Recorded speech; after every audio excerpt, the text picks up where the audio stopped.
Alright, I am going to show you now something very, very cool. Well, it's cool to me. It may be boring to you. But if it's boring to you, then just don't watch this video. This is the same board that I pulled the other day. I've replaced all the tact switches, so they're all good.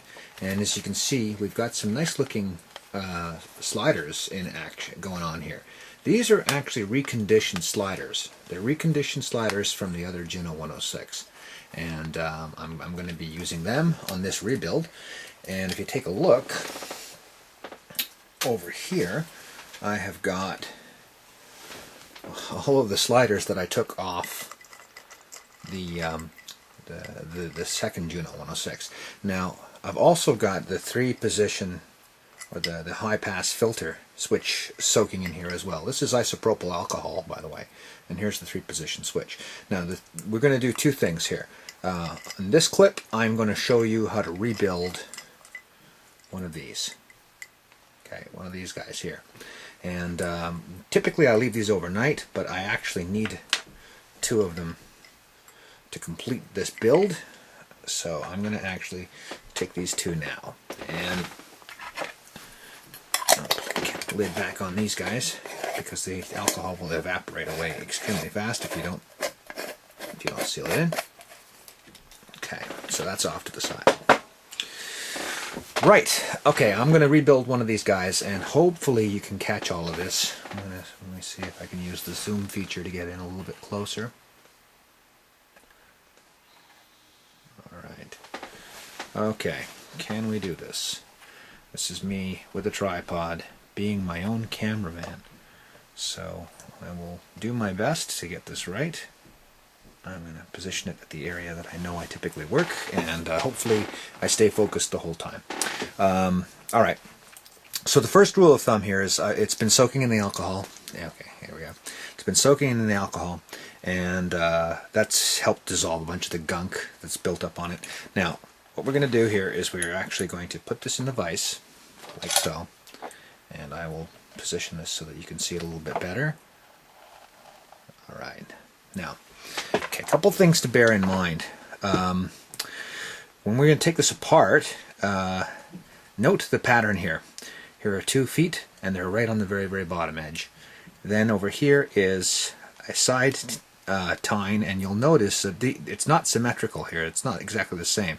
This one here is a little bit higher, and this one's a little bit further down. So a little bit further down, a little bit further down to the bottom. So just remember this pattern, because once we take this apart, you'll see.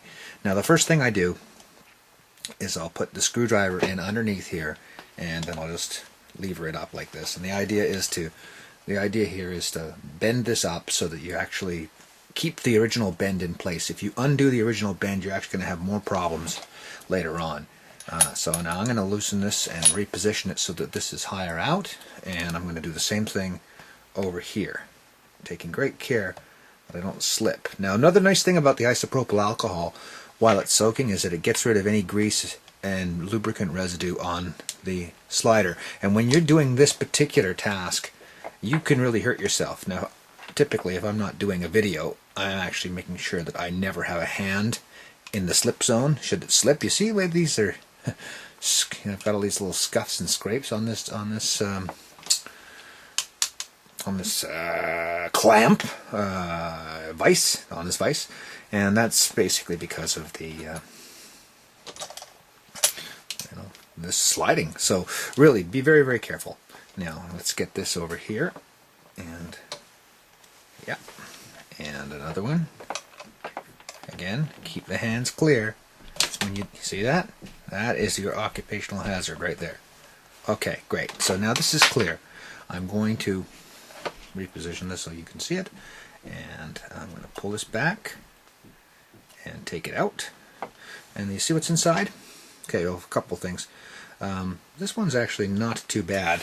Now I may be wrong about this, it may not be the thing to be using, but I use just regular old Q-tips. I like the wooden kind because, well, you can reuse the stick as a stir stick afterwards by cutting off the end.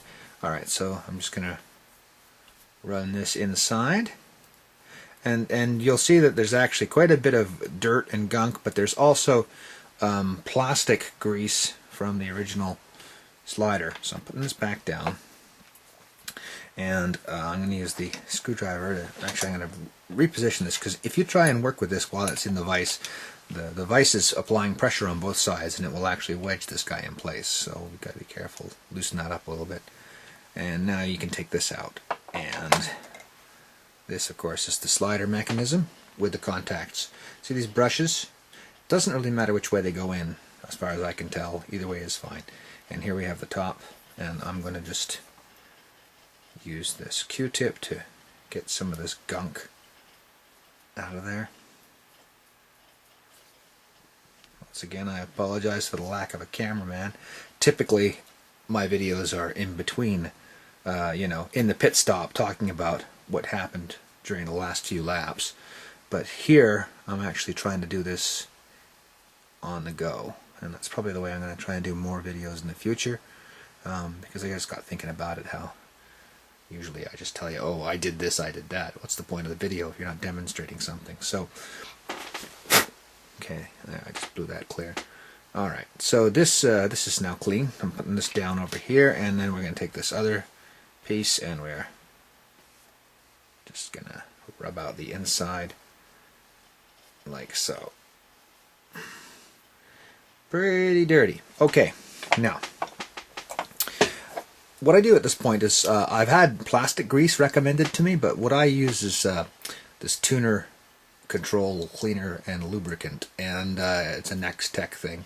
I'm sure they're all basically the same thing. This is basically a cleaner and lubricant, and the thing I hate about it, I still use it, but the thing I hate about it is the aerosol can, and if you're not careful, you blast it everywhere. It gets all over you.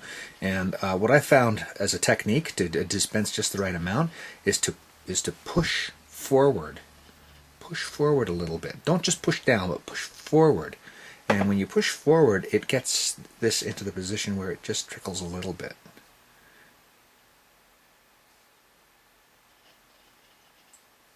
I'm trying not to have a big blast of this stuff.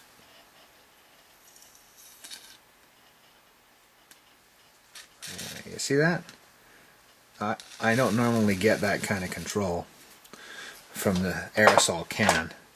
And the alternative, of course, is to spray it into some other cloth or something, but then you don't want to get cloth fabric items or, you know, fluff in there when you're trying to apply the lubricant.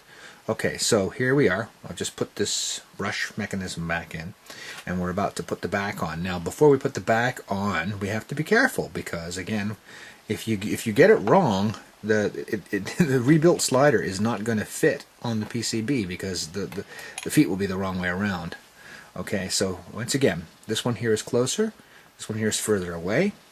So I've got the closer one, so what I want is, if I positioned it this way, that would be correct. If I position it this way, you see, I don't get the one right on the edge on the same side as the closer guy. So I'm going to rotate it around like this. This is the way to do it. Okay, and believe me, it's not that hard once you get used to it. I always find that if the you may have noticed I didn't even talk about it, but I leave the bottom tab completely unbent. That way you can use it as a reference when you're reassembling.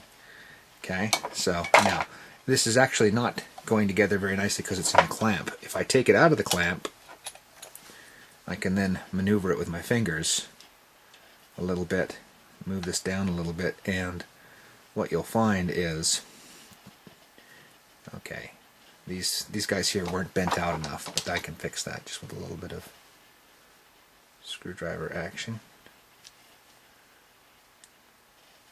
Ah, I see what's happening here. This guy got caught inside the track. Always fun trying to do these at the same time as doing a video. I find it distracts me completely, and you know what? Focus is really important when you do this sort of thing. You've got to focus on the work. After a while it gets really fun. Okay, so this is back together, but of course it has a ways to go before it's actually ready. I'm going to, this is the technique I use down here, I'm going to reposition the camera.